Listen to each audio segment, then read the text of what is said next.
பொதுவாக அந்த மாதிரி நைட் நேரம் பார்க் பண்ணுறதுனால என்ன பிரச்சனை அப்படின்னா, நைட் நேரம் போய் யாரோட வண்டின்னு தேட முடியாது.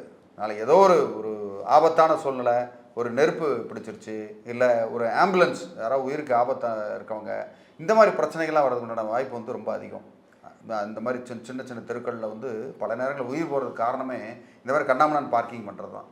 அந்த நேரத்தில் இவங்க இந்த மாதிரி நிறுத்துறது வந்து தப்பு. அந்த நேரத்தில் மட்டும் இல்லை, அதனால் ப்ரிகாஷனரியாக இந்த மாதிரி கண்ணாமண்ணான்னு கண்ட இடத்துல விட்டு போகிறது, ஆக்சஸ் இல்லாத இடத்துல விட்டு போகிறதுன்றது தப்பு. அதனால் அதை எடுக்கிறது தான் நல்லது. இப்போ வீட்டு முன்னாடி நிறுத்தினா தானே பிரச்சனை. நான் இதே வந்து ஒரு ஃப்ளாட்டு முன்னாடியோ ஒரு அப்பார்ட்மெண்ட் பக்கத்துலேயோ நிறுத்திடுறேன். அங்கே தான் எந்த பிரச்சனையும் இல்லையே, எல்லாத்துக்கும் உள்ள பார்க்கிங் இருக்கும், நான் வெளியில் நிறுத்திக்கிட்டே எந்த பிரச்சனையும் இல்லையே அப்படின்னு யோசிச்சா என்னென்ன பிரச்சனைகள் வரக்கு வாய்ப்பு இருக்குது சார்? இது அதை விட ரொம்ப மோசம்.